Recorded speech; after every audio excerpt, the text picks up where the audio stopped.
오늘은 금요철야 예배이긴 하지만 오늘은 또 사회에 이슈가 되는 얘기들로 시작을 해보도록 하겠습니다. 먼저 최고의 지금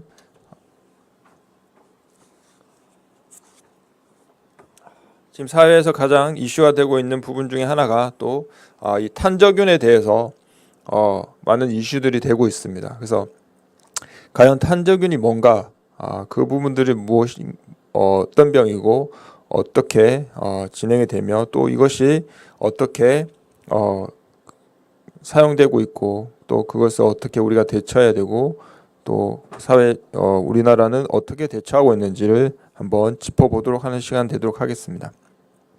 자, 먼저 탄저균이라는 무엇인가 보면, 탄저병은 탄저병의 원인이 되는 세균으로 생물학 테러에서 흔히 쓰이는 병균 중 하나, 그러니까 피부 접촉, 호흡, 오염된 식품 섭취 등을 통해 감염이 됩니다.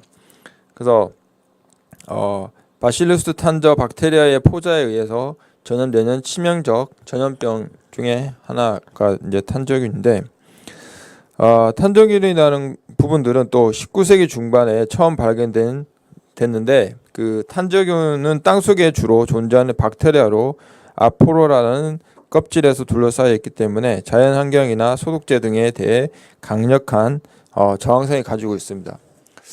제가 과거에 또 GMO에 대해서 한번 말씀을 드렸잖아요.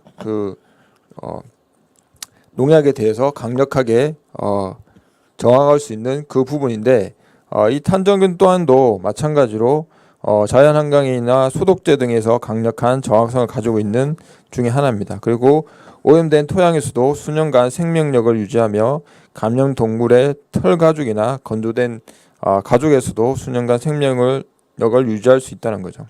그 탄저병은 피부 접촉, 음식물 섭취, 호흡기 흡입 등의 세 가지 경로로 감염되는데, 피부 탄저병은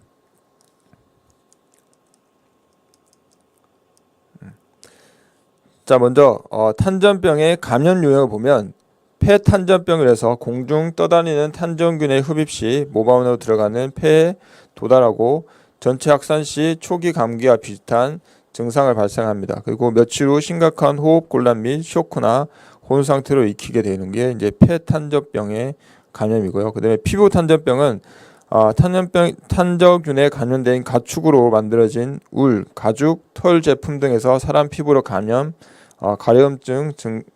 증상 후 부종으로 발전한다. 그다음에 장 탄저병은 오염된 고기 등을 섭취, 장내에 염증을 일으키고 식욕부진 및 구토와 열 발생 후 복통이 심해지고 구토에 혈흔 및 설사를 동반한다라고 되어 있습니다.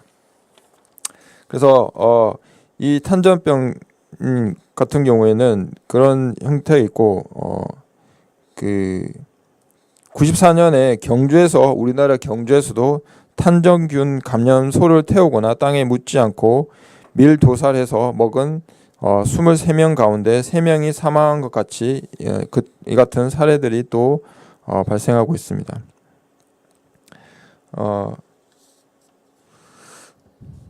그다음에 이제 이 탄저균의 치료에 대해서 우리가 많은 얘기들이 있습니다. 그래서 탄저균의 치료는 대부분이 그 전에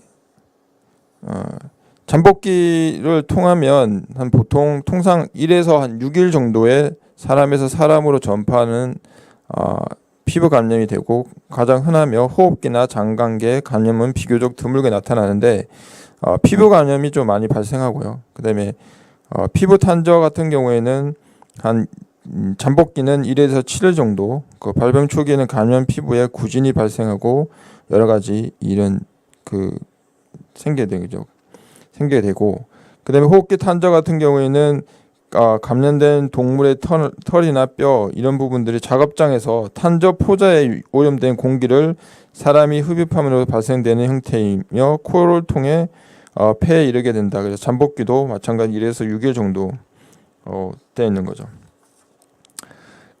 그래서 뇌염 등으로 인한 호흡 곤란으로 1일에서 2일 후에 사망을 하는, 아마 그 발생 시 치명적이면서 사망률이 거의 100%에 이르는 게 이제 호흡기 탄저 혼합 질병인 거죠. 그래서 그다음에 위장간 탄저는 비교적 드물게 일어나지만 집단 발생을 제외하고는 인지가 어렵다 그렇게 돼 있고요. 그래서 이 가장 이제 호흡기 탄저가 가장 많이 발생을 한다.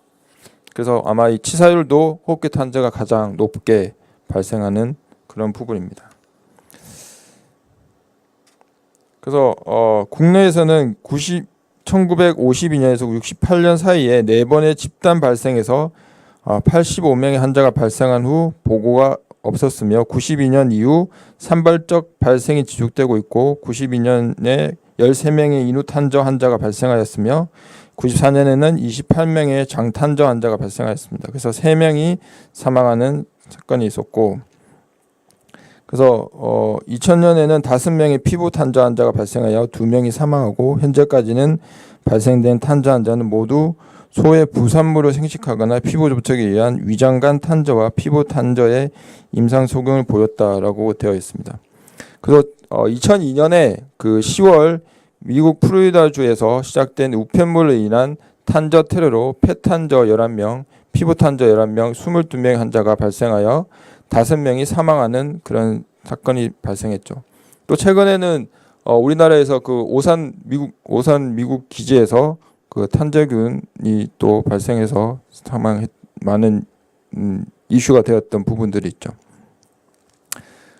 그래서 탄저균의 예방과 치료를 보면 탄저균의 오염 가능성이 있는 동물을 다루는 종사자들이나 다루는 시험실 연구원들에게 백신 접종이 권장되고 있고 그다음에 탄저 백신은 방어 항원이 포함된 세균 배양체의 여과액으로부터 제조된 백신이 현재 미국 등지에서 사용되고 있으며 면역 접종할 경우 피부 탄저 예방에 유효하고 호흡기 탄저에도 효과가 있을 것으로 추정된다. 그래서 탄저균의 치료에는 페니실린 G가 치료제로서 권장되고 있고요. 여기 이제 보면 페니실린 G가 이거고요. 그다음에 시프로플록사신이라고 여기에 이렇게 그다음에 독시사이클린 등의 항생제도 사용이 가능하다. 그래서 탄저 포자에 노출된 경우에는 시프로플록사신이나 독시사이클린 그다음에 여기 보시면 아목시실린 등의 항생제를 60여간 복용하여 감염을 예방할 수 있다라고 되어 있습니다. 그래서 이런 치료제들이 많이 치료제로서 쓰임을 받고 있다고 보시면 되겠습니다. 자, 근데 더 이제 우리나라가 이슈가 되는 것들은 뭐냐면 현재 이게 앞뒤가 바뀌었는데 먼저 이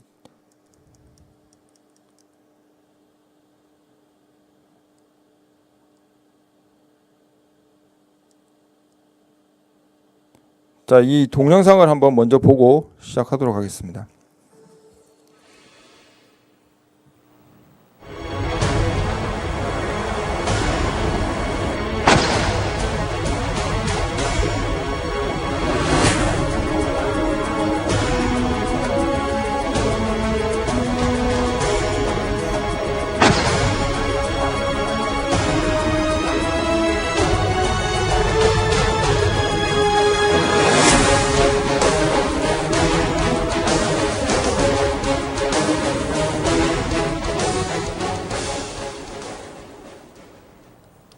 오늘자 일본 아사히 신문이 충격적인 내용의 기사를 보도했습니다. 바로 이런 내용입니다. 북한이 최근 생물 무기인 탄저균을 대륙간 탄도미사일 ICBM 탄두에 탑재하는 실험을 시작했다. 이런 내용입니다. 심정주 차장. 네. 보도의 자세한 내용 정리해 주시죠. 어떤 내용입니까? 네, 일단 아사히 신문이 익명의 정보 관계자를 인용해서 저와 같은 내용을 보도했습니다. 생물학 무기로 굉장히 유명한 탄저균, 세균인데요.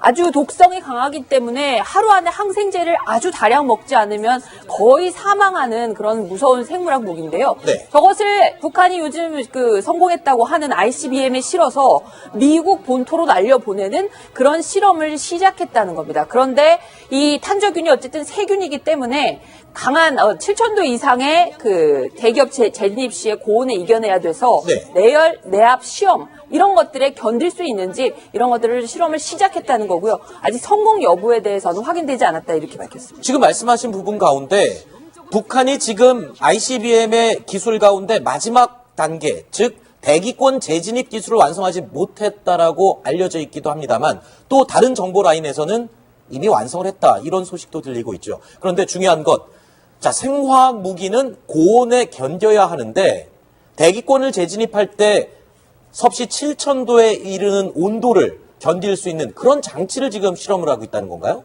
네, 그렇죠. 탄두 안의 온도가 네. 정상적인 온도를 유지해야만 네. 100도 이하를 유지해야 되겠죠. 그래야만 탄저균이 죽지 않을 테니까 네. 그 정상적인 유지하는 그런 그 실험을 하고 있다는 건데 지난 그 화성 14형을 쐈을 때 네. 북한이 노동신문을 통해서 공식으로 얘기를 했습니다. 네. 탄두 내의 온도가 25도에서 45도를 유지했다. 그러면 기술을 이미 확보했다고 홍보를 하고 있는 거네요. 그렇게 주장을 했었죠. 네네. 그다음에 또 하나는 미국이 뭐라고 그럽니까? 11월 29일 날 북한이 화성 15형을 쐈을 때 네.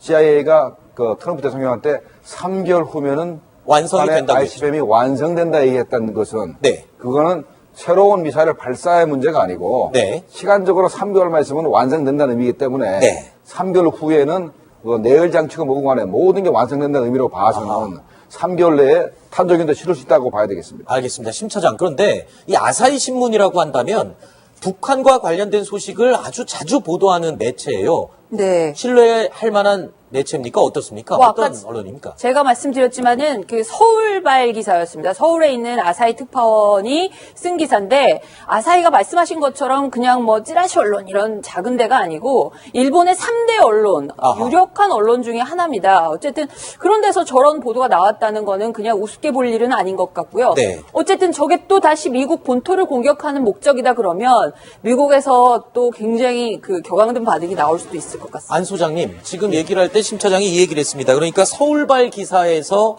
익명의 정보 관계자.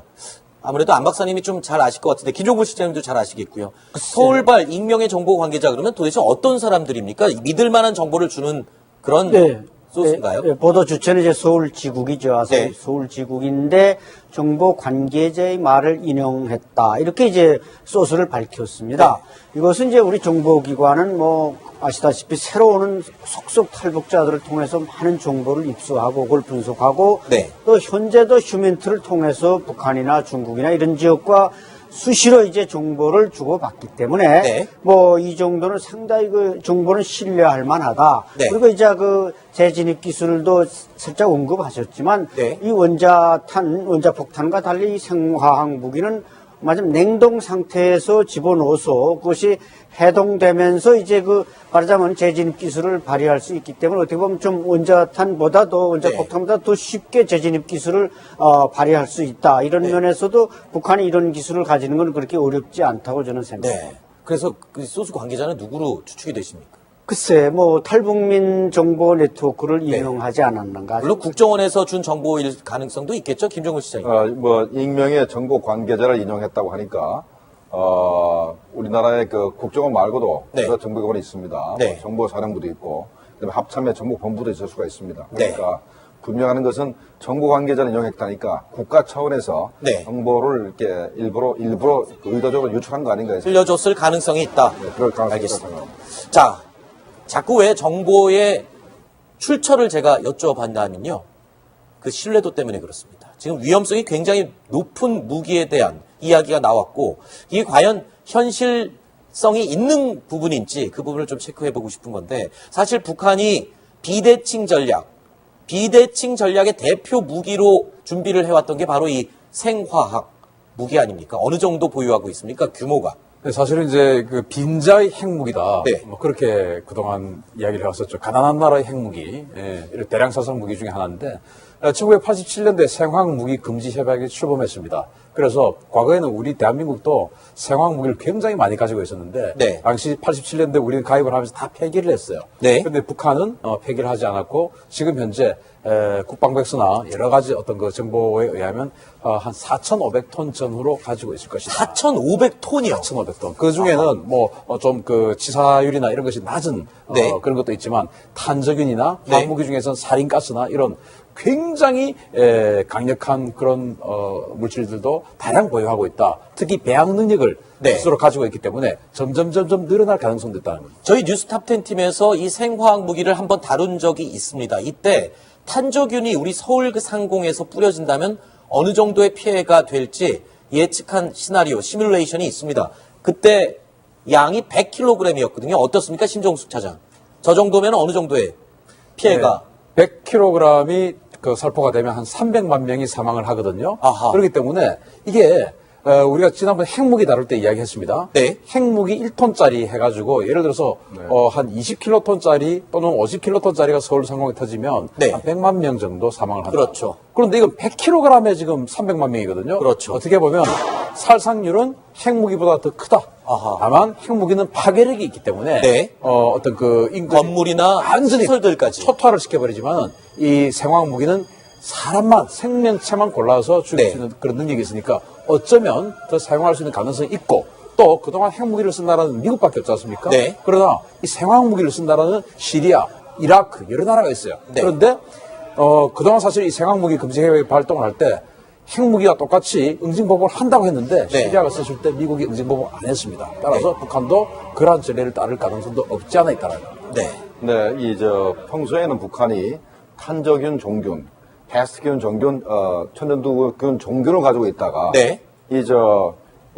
고속 증식로가 있습니다. 네. 그래서 빨리 배양을 하거든요. 아. 문제는 우리가 북한에 빵 공장을 줬을 때 네. 이스트를 증식할 수 있는 네. 그런 공정도 이렇게 기계를 줬거든요. 아, 그걸로 그럼요. 세균을 배양한다고요? 세균 배양이 가능하죠. 그래서 아하. 스위스 같은 나라도 북한에서 식량 문제를 해결하기 위해서 이 유익한 균을 증식할 수 있는 그런 공장을 많이 줘줬습니다. 네. 이게 전부 다 전시에는 북한이 전부 다 이렇게 아하. 생물학 무기를 전부 다 증식할 수 있는 기계로 바꿀 수가 있는 겁니다. 빵 만들어 먹으라고 이스트 배양기를 제공을 했더니 그걸로 생화학 무기를 배양하는 쪽으로 사용하고 있다.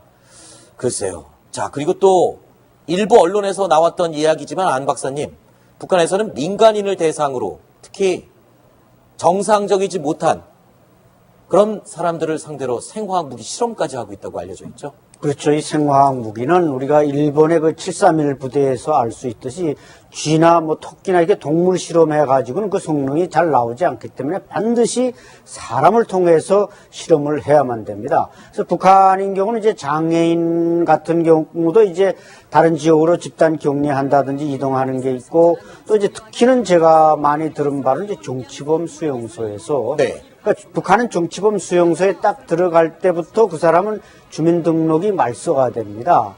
우리 뭐 법치 국가에서는 이제 무슨 죄를 지어도 다 뭐 흉기가 있고 나오지만 북한의 정치범이라는 것은 대부분 이제 흉기가 없이 주민등록이 말소되면서 들어가기 때문에 이런 사람들이 어느 날 사라지는 경우가 많은데 대부분 이제 데려다가 저런 탄저균이나 이런 걸 실험을 해서 뭐 몇 초 만에 죽느냐, 얼마를 투여했을 때 빨리 죽느냐 이런 걸 실험하기 때문에 네. 북한의 생화학 무기라는 것은 비교적 과학적으로 만들어지고 있다 이렇게 봐야 됩니다. 알겠습니다.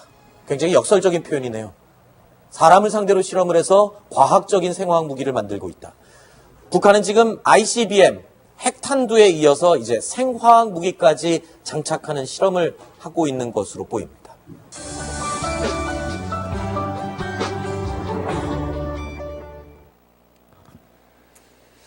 자, 방금 보신 것처럼 이 동영상의 모든 이제 내용들이 다 기재가 되어 있었는데 내용들이 들어 있는데 북한에서 이 탄저균에 대해서 무기를 만들고 있고 북한에 수많은 그 생화학 무기들이 많이 있습니다. 그래서 탄저균을 또 유독 또 강조하는 부분들이 우리나라가 아니면 외국 그 구호 물품 중에도 그 빵을 만들어 먹어야 될 그 공장에다가 기계를 주는데 이스트 기계를 그 빵을 만드는 게 아니라 생화학 무기를 배양하는 기계로 사용하고 있는 그런 현실이 되고 있는 거죠. 그래서 그만큼 이 탄저균 이런 생화학 무기들이 북한에서는 많이 발달해 있고 그 무기들이 중동이나 이런 그 시리아나 이런 데서도 실제적으로 사용을 하고 있고 그 무기들을 판매하고 있다는 거죠. 그래서 이 어떻게 보면 아까 이 동영상의 내용처럼 핵폭탄보다 탄저균이 더 무서울 수 있고 살상률이 더 높다는 거죠.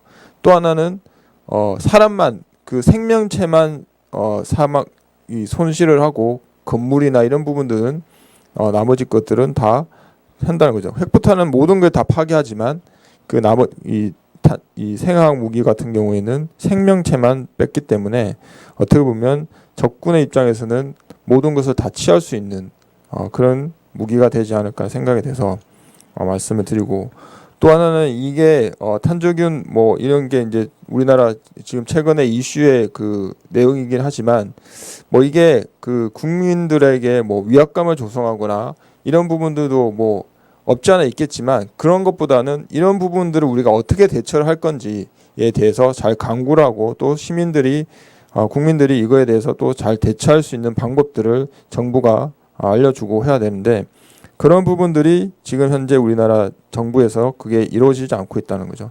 또 하나는 최근에 그 북한군 그 탈출하는 그 병사들의 몸에 이 탄저균의 그 백신 항체가 나오고 있는 상황이 있다 보면 그러면 미국과 북한은 이런 탄저균에 대해서 백신을 가지고 있는데 우리나라 군인들은 그런 거에 대해서 백신 자체도 맞지도 못하고 현재 우리나라 그 아직 그 뭐 임상 연구 수준이고 백신을 개발할 수 있는 능력이 되지 않기 때문에 미국이나 외국에서 그 백신을 사와야 된다는 거죠. 그래서 이 지금 우리나라 그 국립보건 온갖 국방부 등에서 탄저병 백신을 연구하고 있지만 실제 보고까지는 수년의 시간이 소요된다라고 얘기하고 있습니다. 그만큼 우리나라 현재의 군인과 국민들은 이 탄저균에 완전히 무방비 상태로 되어 있던 상태입니다.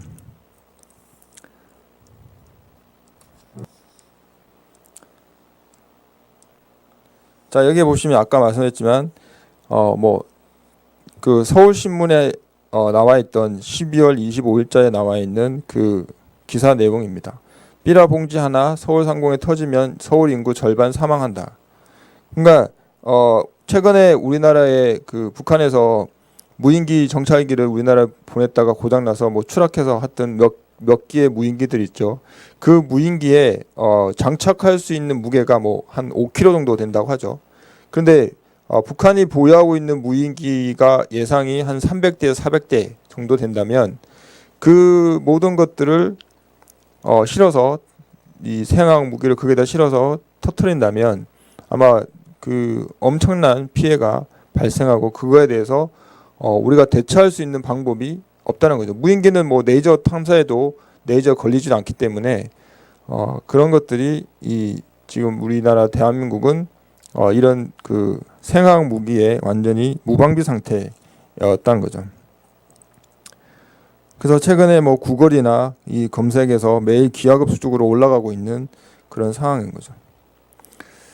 자, 여기에 이제 뭐 타이틀명이 반칙을 가장 쉽게 할 수 있는 무기는 생물화학 무기다. 그래서 핵무기는 너 죽고 나 죽자. 생화학 무기는 너만 죽고 나는 산다라는 그런 내용들입니다. 그래서 그만큼 이 핵무기는 모두가 어떻게 보면 모두가 다 같이 죽는 그런 상황이 되지만 생화학 무기는 너만 죽고 나는 산다. 그다음에 이 이제 최근에 더 불거지는 이유가 청와대에서 그 1000명분에 대한 백신을 보유하고 있다. 그래서 혹자는 또 어떤 언론에서는 또 예방을 맞았다. 예방 접종으로 맞았다. 아니 근데 청와대에서는 이것을 치료제로 사용할 것이라고 얘기합니다. 근데 그 FDA 미국 FDA에서는 청와대가 구입한 백신을 절대로 치료용으로 사용하지 말라고 명시하고 있습니다. 이 세상에 백신을 치료용으로 사용한다는 것은 청와대에서 얘기하는 것으로 처음 듣는 거죠. 백신을 치료용으로 사용한다. 그건 말이 안 되는 거죠.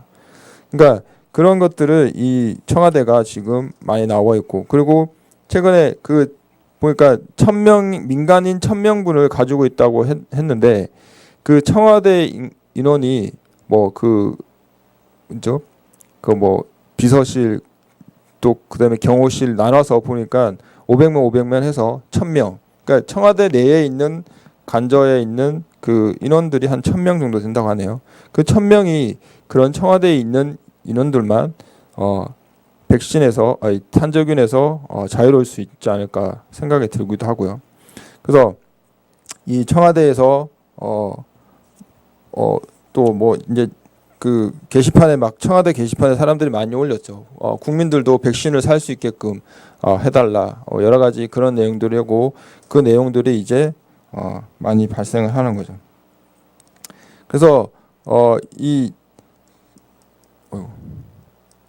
대한민국의 그 청와대가 지금 하고 있는 게 어떻게 보면 국민을 위해서 더 많은 희생을 하는 게 아니라 본인들이 먼저 백신을 접종을 하고 아니면 백신을 사서 본인들이 맞기 위해서 준비를 한다는 것들은 또한 어떻게 보면 청와대 입장에서 보면 북한에서 이런 탄저균에 대한 화학무기에 대한 공격을 예의주시하고 있다는 부분도 있는 거죠. 그래서 이 대한민국 국민들 또한 우리가 같이 살아야 되는 부분인데, 이 5,000명분 1,000명분을 그 금액으로 한 사람이면 한 3천만 원 정도의 금액이 된다고 합니다. 그러면 5천만 원이면 엄청난 또 금액이 되긴 하겠지만, 어쨌든 국민들을 살릴 수 있는 방법들을 정부가 더 해야 되고, 또 청와대에서 얘기하는 그런 얘기들 중에 하나가 뭐냐면 전 정권에서 그런 치료제를 샀기 때문에 그냥 우리는 결제했다. 우리는 그냥 그 순리대로 했다라고 얘기를 하고 있습니다. 근데 지금 현재 현 정권의 그 형태를 보면 전 정권의 모든 것을 적폐라고 하고 적폐를 청산하기 위해서 싸워가고 있는데, 이런 부분들이 본인들의 안전에 대해서는 또 적폐 청산이 아니라고 생각하는 건지, 어쨌든 그런 부분들이 있다는 거죠. 그래서 이 청와대가 지금 정확하게 그거에 대해서 백신에 대해서 하지 않고, 또 이 탄저균 백신에 대해서 언론들이 퍼뜨리는 거에 대해서 정확한 보도가 제대로 되지 않고 있고, 또 언론에서 뭐 수사를 의뢰한다는 등 여러 가지 어떻게 보면 거의 협박적인 그런 상황으로 치닫고 있다는 거죠. 그래서 청와대가 지금 어떻게 보면 그 정확하게 무엇을 어떻게 해야 될지를 인지를 못하고 있고, 그래서 탄저균 공격 발생하면 5천만인들은 뭐 다 죽고 청와대만 살아남는, 그래서 보면 국가 원수만 살아남고 국민이 없으면 그건 나라가 아니잖아요. 그러니까 그런 부분들이 이 정권에서 잘 해결을 잘 했으면 하는 게 저의 바람입니다. 그래서 이 탄저균을 오늘 이 이슈로 해서 이슈가 됐기 때문에 제가 간단하게 한번 짚어 넘어가 보고자 했습니다. 그래서 또 이 누디아 목사가 그 독감으로 인해서 많이 아파 있는 상태라 그런 부분들이 겸사겸사 같이 한번 해봤습니다. 그래서 우리가 이 독감에도 이렇게 몸져 눕고 힘들어하고 아파하는데, 이 그 생화학 무기만 또한 얼마나 고통스럽고 또 살상용으로 그게 가미가 된다면 정말 엄청난 살상이 되겠죠. 이 한반도에는 어떻게 보면 지금 이 한반도에 정말 엄청난 그 재앙들이 많이 있습니다. 어떻게 보면 북한의 핵폭탄에 대한 위협, 그다음에 이 탄저균 생학 무기에 대한 위협, 또 하나는 또 이 경제 위협들이 또 도사리고 있습니다. 그래서 이 한반도에 어떻게 보면 여러 가지 재앙들이 어려운 시국입니다. 정말 어렵고 힘든 대한민국이고, 그래서 우리가 더 그럴수록 우리가 더 국민들이 더 바짝 정신을 차리고 더 나아가서 또 같이 소리를 높여야 될 때인 것 같습니다. 그래서 우리가 같이 했을 때 이 지금 뭐 같이 이 영상을 시청하시는 분들이나 아니면 저희 수치한배교회 목사님들, 성도님들 같이 우리가 같이 이 나라를 다 극복해 나갈 수 있는. 그래서 우리가 보면 예전에 뭐 IMF 때 금모으기 운동에서 전 국민이 같이 힘써서 했던 것처럼 이 대한민국에 그런 또 하나의 기적이 일어날 수 있기를 우리 모두가 바라며 함께 기도할 수 있는 그런 시간들이 되었으면 합니다. 우리가 뭐 이렇게 보면 보이는 것이 다가 아니잖아요. 이 우리가 앞에서 언론에서 보이는 것들 또 아니면 그 여러 가지 삶을 살아가면서 보이는 것만이 그 뒤에 무엇이 있는 건지를 잘 모르기 때문에 현재 우리나라에 이렇게 많은 어떻게 보면 재앙들 위기의 이 순간들이 왜 이런 위기들이 왔는지에 대해서 우리가 다시 한번 생각을 해봐야 되고 우리가 어떻게 더 살아가야 되고 누가 다 알지만 아는 뭐 길을 막고 들으려고 하지 않는 사람들이 있습니다. 이 대한민국이 어떻게 이 대한민국이 건국이 되었고 그 모든 것이 이 대한민국이 지탱하고 있는지에 대해서 발전하고 했던 것들이 다 이 하나님의 나라로 건국이 되었기 때문에 그것을 제대로 우리가 하나님을 주신 것을 제일 사용 관리하지 못했던 그런 부분들에 인해서 우리가 제일 벌을 받는 거죠. 그래서 우리가 보면 보통 저도 운동을 할 때 뭐 잘못을 하거나 뭐 훈련을 게으르게 하거나 그럴 때 육신의 고통은 일시뿐입니다. 잠시의 육신은 아프지만 맞으면 아프지만 그 맞은 것보다 더 아픈 건 그 마음속에 혼이라든지 영이 죽어가고 맞았을 때 그 아픔은 육신의 아픔보다 더 아픕니다. 그렇기 때문에 우리가 그 육신의 아픔을 보다도 우리 영을 더 맑게 하고 더 굳건하게 할 수 있는 그래서 매일매일 요셉 목사님이 매일매일 외치시는 매일매일 삶의 경건한 삶 그다음에 기도와 성경 말씀 읽기를 빠지지 않게 우리가 모두가 합심해서 할 수 있도록 하시기를 바랍니다. 자, 그래서 우리가 지금 간단하게 간략하게 기도로 우리가 준비를 하도록 하겠습니다. 그래서 이 대한민국 그리고 우리의 죄들을 이 시간 다 회개하고 또 하나님께 용서를 구하는 시간들이 되었으면 합니다. 그래서 주님 이름 크게 한번 부르시고 기도를 한번 하도록 하겠습니다.